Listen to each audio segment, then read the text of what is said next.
Hello student, कैसे हैं आप सब। उम्मीद करता हूं आप सब अच्छे होंगे, मस्त होंगे, बेहतर होंगे, आपकी पढ़ाई बेहतर चल रही होगी बच्चों। और बोर्ड एग्जाम 2023 की तैयारी कर रहे हो, एमपी बोर्ड के सभी बच्चे है ना। इंग्लिश में भी बहुत सारे कमेंट करते हैं कि सर इंग्लिश के भी वीडियोज अपलोड किया करिए। तो चलिए आज हम प्रैक्टिस करेंगे डू एज डायरेक्टेड के, क्योंकि डायरेक्ट 5 अंक का क्वेश्चन आता है। अब ये लेक्चर नंबर फर्स्ट है डू एज डायरेक्टेड के, और ऐसे ही लेक्चर आपके लिए आते रहेंगे। तो पहला क्वेश्चन देखिए बच्चों, his brother gave me a bucket, present perfect tense में इसको बदलना है। किसमें? प्रेजेंट परफेक्ट टेंस में। तो सबसे पहले तो आपको देखना है भाई सब्जेक्ट।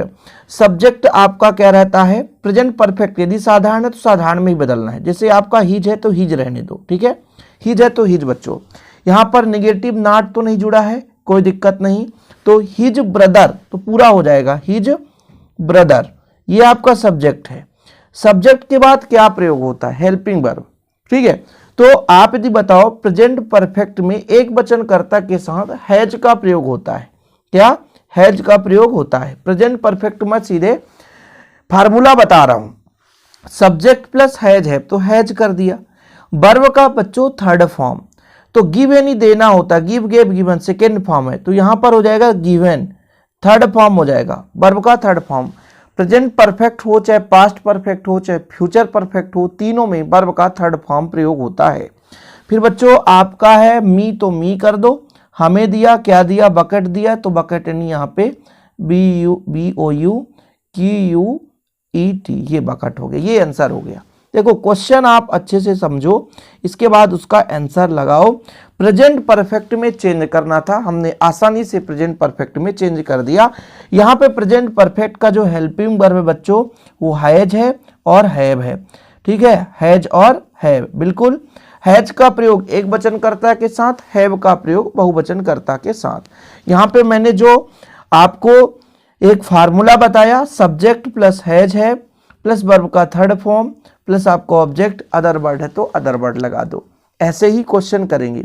कोई भी क्वेश्चन कठिन नहीं होता, बस थोड़ा उसे समझो और उसका आंसर लिखो।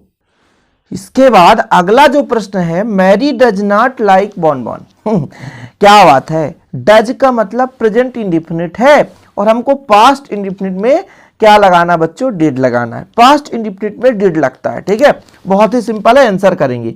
जो भी आपका सब्जेक्ट सबसे पहले ढूंढ लो। ये निगेटिव सेंटेंस का वाक्य है, तो मैरी है तो मैरी कर दो भाई। यहाँ पे डज है ना, तो पास्ट में डज नहीं लगता, यहाँ पे डिड का प्रयोग होता है बच्चों, did. Helping verb plus not, negative में यही होता है। सब्जेक्ट लगाओ, फिर आपका हेल्पिंग वर्ब लगेगा, फिर आपका नॉट लग जाएगा, ठीक है। डिड नॉट लाइक, बस कुछ भी नहीं करना है। देखो जरा, ऐसे क्वेश्चन आते हैं और आपको लगता है कि डू एज डायरेक्टेड बहुत कठिन है, हम लोग कर ही नहीं पाएंगे। ऐसा नहीं है बच्चों। ये जो active voice, passive voice, tense वगैरह आता है, ये बहुत ही सिंपल क्वेश्चन रहते हैं, बस थोड़ा सा आपको दिमाग लगाना पड़ता है। इसी क्रम में अगला क्वेश्चन देखो, he is not only weak, वह केवल ना केवल कमजोर है, मतलब बहुत ही पुअर कंडीशन है उसका, but also suffering from malaria, मतलब वो जो मलेरिया है उससे वो गुजर रहा है, उसके पास मलेरिया है। तो यहां पर 2 सेंटेंस बनाना है। Divide this sentence into 2 simple sentence, यानी इसको 2 भागों में। देखो, he is not only weak, यानी मतलब ना केवल कमजोर है, अर्थात बहुत ही कमजोर है। तो एक सेंटेंस तो यहां बन जाएगा ही इज पुअर, यानी कमजोर, ठीक है। ऐसा नहीं कि अब यहां पैसे से कमजोर तो पुअर, ठीक। दूसरा सेंटेंस बच्चों, ही इज सफरिंग फ्रॉम मलेरिया, बहुत बढ़िया। सफरिंग फ्रॉम मलेरिया मतलब वो मलेरिया से गुजर रहा है, तो he is suffering from malaria, ठीक है। ये लो, क्वेश्चन क्या बोला था कि he is not only weak, ना केवल वो कमजोर है, but also suffering from malaria, मतलब वो मलेरिया से भी गुजर रहा है। तो यहां पर he is not only weak, ना केवल कमजोर है, मतलब कहीं ना कहीं कमजोर है, इसलिए बोला ना केवल कमजोर है बल्कि वो मलेरिया से भी ग्रसित है, अर्थात कमजोर भी है और मलेरिया से भी ग्रसित है। इसलिए हमने कहा ही इज ए पुअर, यानी ही इज ए वीक, ऐसा भी कर सकते हो, ही इज वीक और ही इज सफरिंग फ्रॉम मलेरिया, अपने हिसाब से लिख सकते हो बच्चों। अगला क्वेश्चन देखिए, the power and pelf could not arrest Siddhartha is worldly affairs. Passive voice में बदलना है। पैसिव में क्या करना होता है, यहां पे सब्जेक्ट को ऑब्जेक्ट में और ऑब्जेक्ट को सब्जेक्ट में। सबसे पहले तो आप यहां पे जो मॉडल स्वरूप प्रयोग किया गया कुड, यानी यहां पे जो वर्ब है ये कुड है ना, हेल्पिंग वर्ब है, ठीक है। मॉडल हेल्पिंग वर्ब के रूप में भी प्रयोग होता है, तो ये पूरा का पूरा हम इसको सब्जेक्ट मान लेंगे। ये पूरा हमारा सब्जेक्ट फॉर्म में हो गया, ये हमारा भैया एक वर्ब के फॉर्म में हो गया, मतलब हेल्पिंग वर्ब के फॉर्म में हो गया। ये जो है ये हेल्पिंग वर्ब इसको मानेंगे, इसको वर्ब मान के चलेंगे। सिद्धार्थ इन बर्ड, यहां पे जो सिद्धार्थ है ये हमारा ऑब्जेक्ट है, ऑब्जेक्ट है बच्चों, क्या है, ऑब्जेक्ट है, इसको हम सब्जेक्ट के रूप में प्रयोग करेंगे। इन बर्डली अफेयर्स मतलब ये अदर बर्ड है, अदर बर्ड का भी प्रयोग किया जाता है, ठीक। तो सबसे पहले अपन जो भी सब्जेक्ट है उसको ऑब्जेक्ट है और ऑब्जेक्ट को सब्जेक्ट में बदलते हैं पैसिव वॉइस के लिए। तो अपन इसका आंसर लिखते समय क्या करेंगे, सिद्धार्थ लिखेंगे, सिद्धार्थ, ठीक है। इसके बाद जो भी आपका हेल्पिंग वर्ब है, भाई ये मॉडल स्वरूप है इसलिए हम अदर कोई हेल्पिंग वर्ब प्रयोग नहीं कर रहे हैं।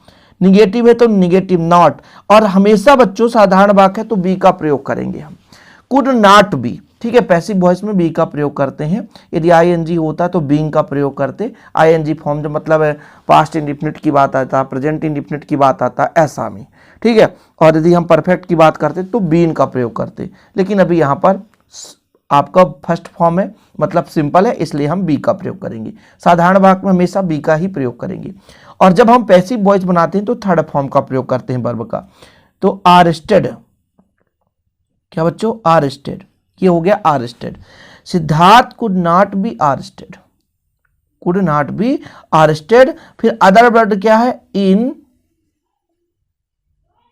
वर्डली, मतलब विश्व में, है ना, वर्ड नहीं विश्व होता है ना, वर्डली अफेयर, AFFAIR, ये अदर वर्ड है। इसके बाद लास्ट में आपका क्या जुड़ता है, सब्जेक्ट जो भी था, क्योंकि ऑब्जेक्ट को सब्जेक्ट मान लेते हैं और सब्जेक्ट को ऑब्जेक्ट। फिर ये बच गया बच्चों बाय लगाकर पावर एंड पेल्प, ये लो आंसर हो गया।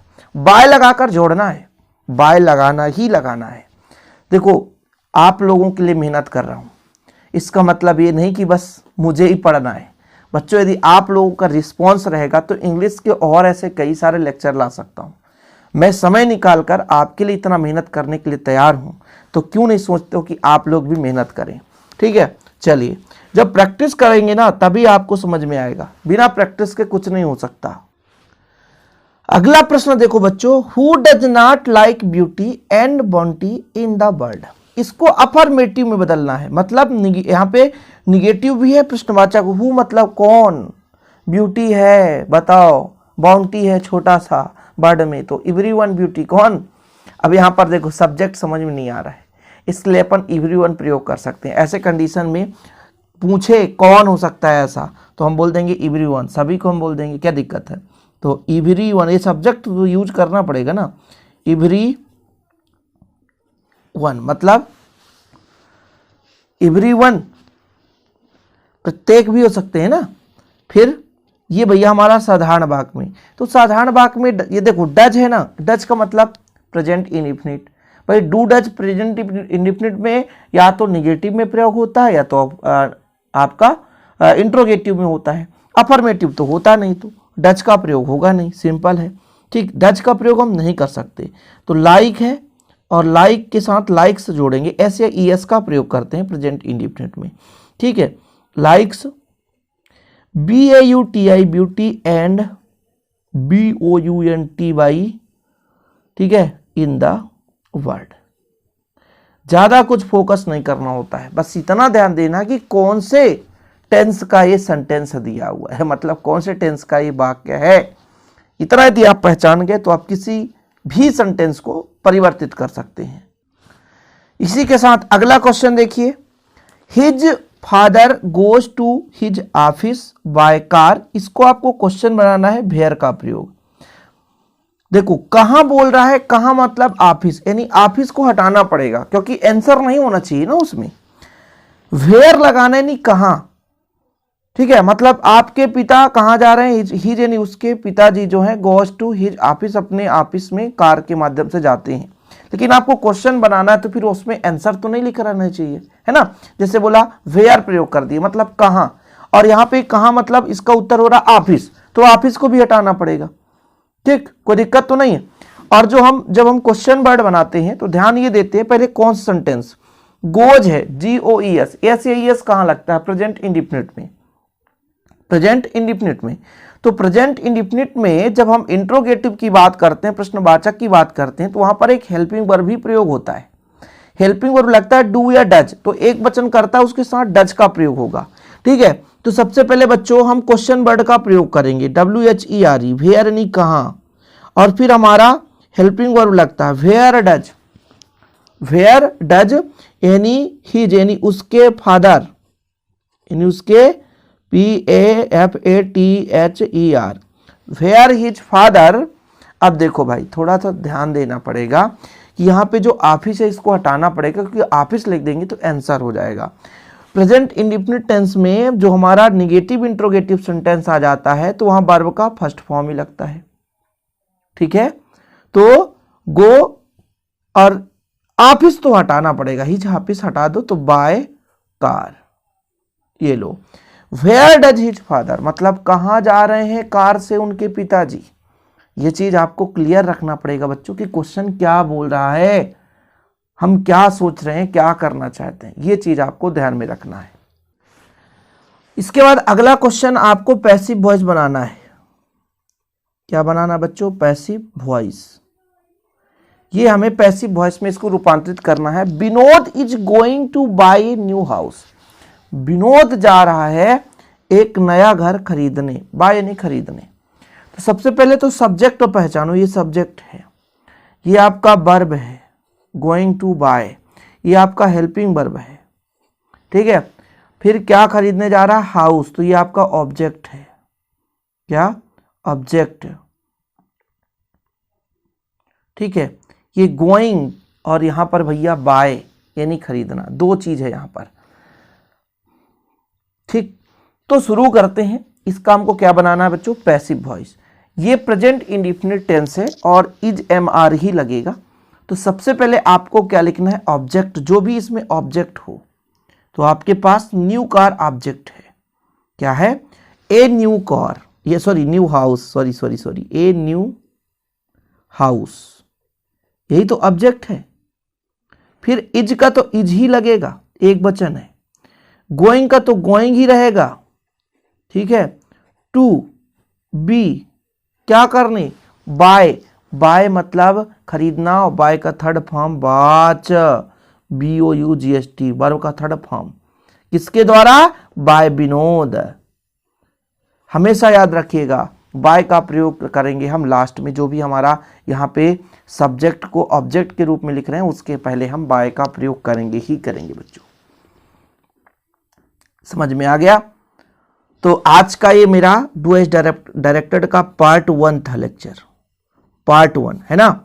आप लोगों का रिस्पॉन्स कैसा रहेगा, आप लोग इस वीडियो को कितना फैला पाते हो बच्चों। एक चीज तो सबका उद्देश्य होता है कि हमें यदि आपके लिए मेहनत कर रहे हैं, थोड़ा बहुत आप भी हमारे लिए इतना तो कर सकते हैं कि बस चैनल को शेयर कर दें दोस्तों के साथ। शेयर करने के साथ बताएं कि वास्तविक रूप से इसे पढ़ें, ताकि हम आपके लिए ऐसे निरंतर मेहनत करते रहें। ओके बच्चों, वीडियो पसंद आए तो लाइक करके शेयर कर दें। MP बोर्ड के लिए स्पेशल रूप से सीरीज चलाया जा रहा है, तो MP बोर्ड वाले 2023 की जो तैयारी करने वाले हैं, डू डायरेक्टेड के ऐसे कई सारे हेल्पफुल मैं वीडियो लाऊंगा, बिल्कुल आप चिंता न करना। जय हिंद, वंदे मातरम।